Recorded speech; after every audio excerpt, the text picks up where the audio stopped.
नमस्कार दोस्तों, आप सभी का स्वागत है बिहार हिंदी क्लासेस में। दोस्तों आज की इस वीडियो में हम लोग क्लास 10th का सोशल साइंस का अर्थशास्त्र का फर्स्ट चैप्टर अर्थव्यवस्था एवं इसके विकास का इतिहास का ऑल ऑब्जेक्टिव क्वेश्चन करेंगे। दोस्तों अगर दोस्तों आप लोग भी इस चैनल पर नए हैं तो सबसे पहले बिहार हिंदी क्लासेस चैनल को सब्सक्राइब कर लीजिए दोस्तों, ताकि आने वाले हर एक वीडियो का नोटिफिकेशन सबसे पहले आप तक पहुंचे और आपका क्लास 10th में बेहतरीन ढंग से तैयारी हो सके। तो चलिए दोस्तों जल्द से जल्द इस वीडियो को शुरू करते हैं। पहला नंबर क्वेश्चन है दोस्तों कि निम्न में से कौन अर्थव्यवस्था के प्राथमिक क्षेत्र में सम्मिलित है। तो प्राथमिक क्षेत्र में जो सम्मिलित है वह कृषि क्षेत्र, बी नंबर ऑप्शन इसका सही हो जाएगा। नेक्स्ट प्रश्न है, दूसरा नंबर प्रश्न है कि किस क्षेत्र में को प्राथमिक क्षेत्र में सम्मिलित है। तो किस क्षेत्र है वह कृषि क्षेत्र, इसका भी सही आंसर हो जाएगा ना, बी नंबर ऑप्शन सही हो जाएगा। नेक्स्ट प्रश्न है कि भारत में आयोजना आयोग का गठन कब किया गया था। तो भारत में आयोजना आयोग का गठन जो है वह किया गया था 15 मार्च 1950 को, यानी कि ए नंबर ऑप्शन इसका सही हो जाएगा। नेक्स्ट प्रश्न है चौथा नंबर, किसमें से किस देश में मिश्रित अर्थव्यवस्था है, यानी कि भारत में है जो मिश्रित अर्थव्यवस्था है। नेक्स्ट क्वेश्चन है इनमें से किसे पिछड़ा राज्य कहा जाता है। तो पिछड़ा राज्य जो अति पिछड़ा राज्य जो कहा जाता है, यानी पिछड़ा राज्य और बिहार को कहा जाता है, सी नंबर ऑप्शन सही हो जाएगा। नेक्स्ट प्रश्न है भारत में सेवा क्षेत्रों को समानतः कितने भागों में बांटा जा सकता है।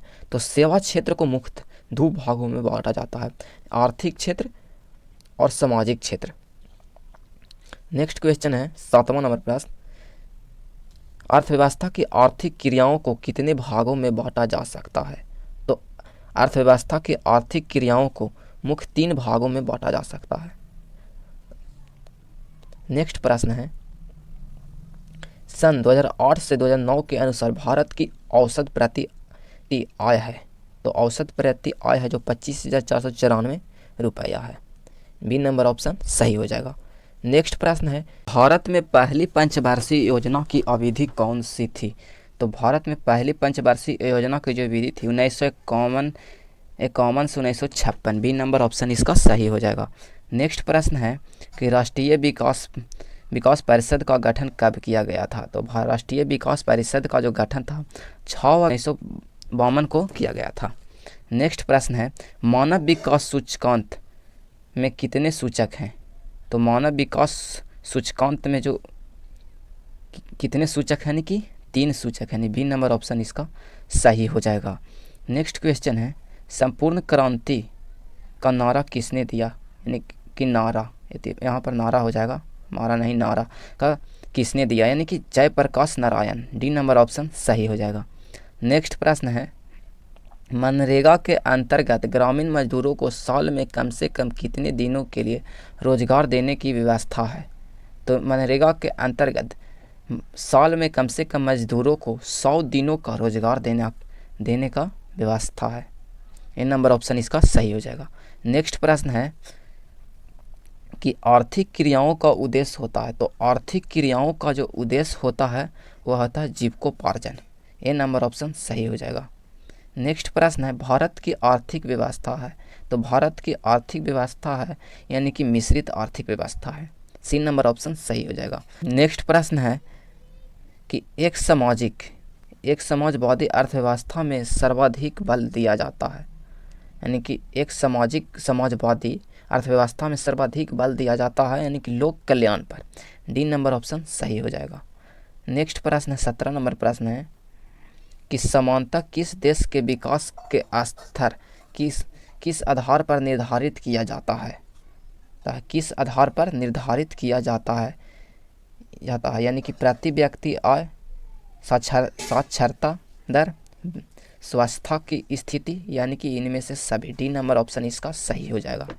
नेक्स्ट प्रश्न है भारत पड़ोसी देशों में किस देश की प्रति व्यक्ति आय सबसे अधिक है, यानी कि श्रीलंका, सी नंबर ऑप्शन इसका सही हो जाएगा। नेक्स्ट क्वेश्चन है किस देश की राष्ट्रीय आय अधिक है, उस देश को क्या कहते हैं, यानी कि विकसित देश, यानी कि बी नंबर ऑप्शन इसका सही हो जाएगा। नेक्स्ट प्रश्न है निम्नांकित में कौन सा देश विकसित अर्थव्यवस्था का उदाहरण है?